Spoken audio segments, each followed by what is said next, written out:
हम आज बात कर रहे हैं भजन और कीर्तन की।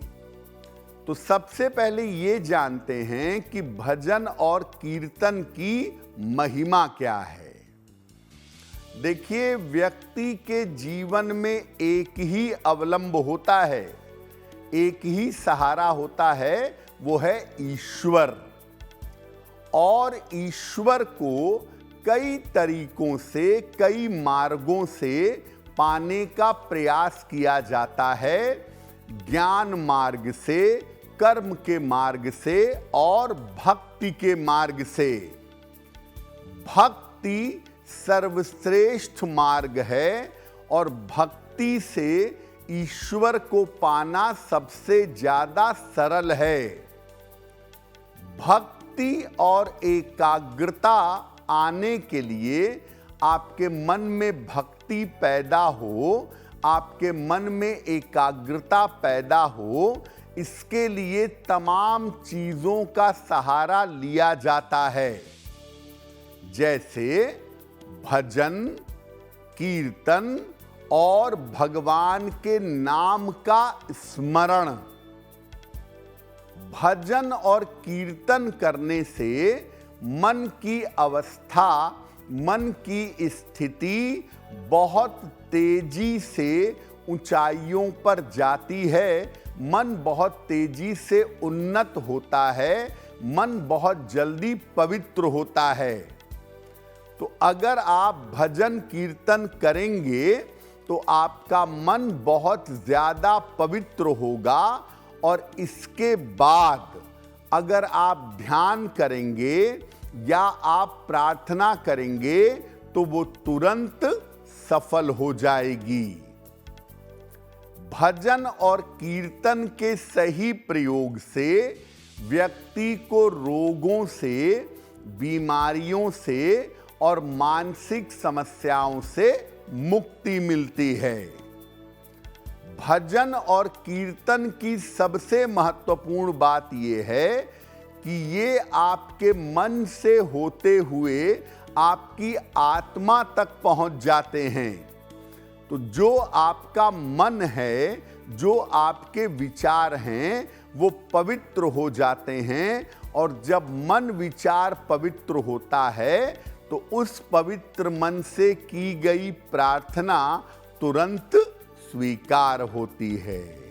देखिए, सामान्यतः हम लोग भजन और कीर्तन को एक ही समझ लेते हैं, लेकिन इसमें बहुत सारे अंतर हैं। क्या अंतर है? भजन में व्यक्ति ईश्वर का नाम भजता है और इसका प्रभाव सामान्य होता है।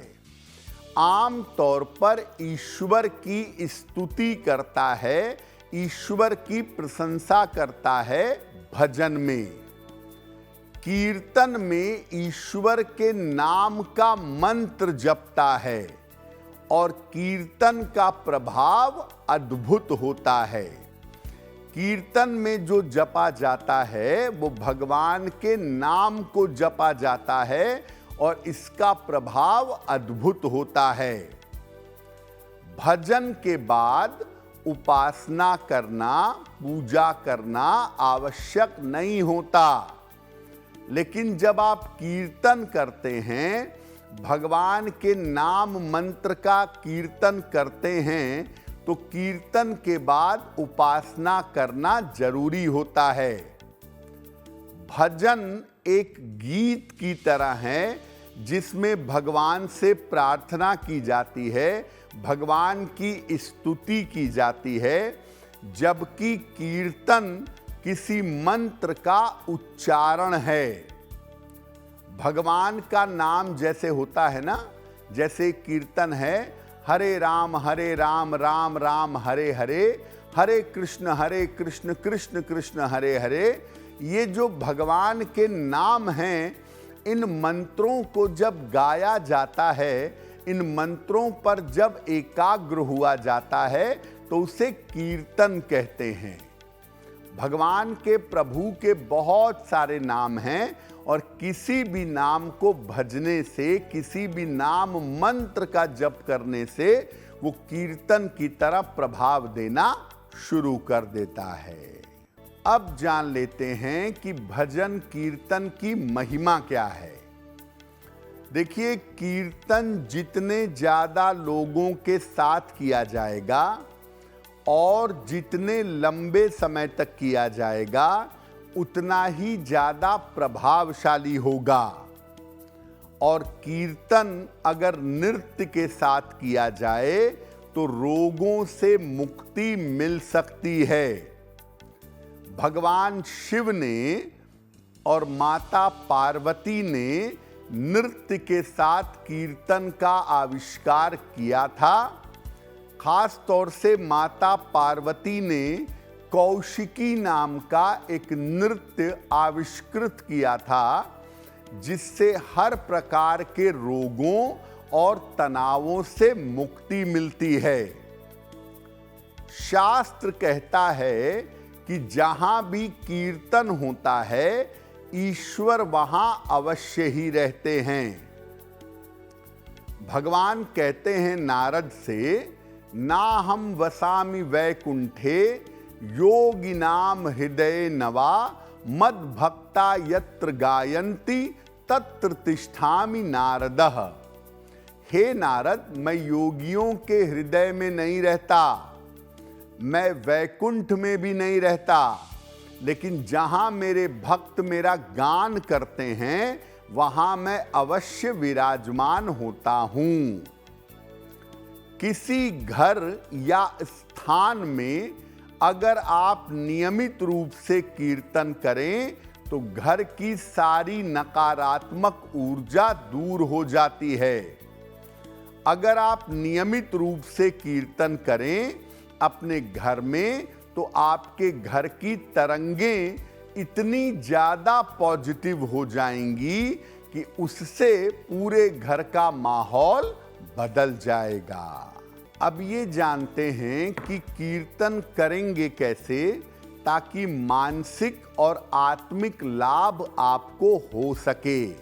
देखिए, आप रोज जब पूजा उपासना करते हैं, सुबह करें, शाम को करें, रात में करें, पूजा उपासना करने के पहले कीर्तन जरूर कर लें।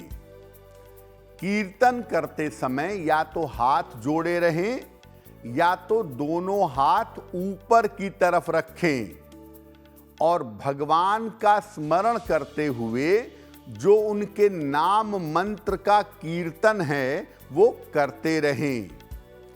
कीर्तन के बाद आप अपनी पूजा, उपासना, साधना, आराधना शुरू करें। जिस भी मंत्र का या पंक्ति के साथ आप कीर्तन करते हैं उसका प्रयोग गा गा करके करें तो अच्छा होगा। नाम कीर्तनम यस्य सह, उनके नाम का ही कीर्तन होता है। हरि के नाम का, कृष्ण के नाम का, राधा नाम का। जब नाम मंत्र को कीर्तन में शामिल किया जाता है तो कीर्तन का प्रभाव, उसका इम्पैक्ट काफी ज्यादा हो जाता है। अगर आप मुझसे जुड़ करके अपनी समस्याओं का समाधान चाहते हैं और चाहते हैं कि आपकी समस्याओं को ज्योतिष के माध्यम से सुलझाया जाए तो आप हमसे संपर्क कर सकते हैं, जुड़ सकते हैं एस्ट्रो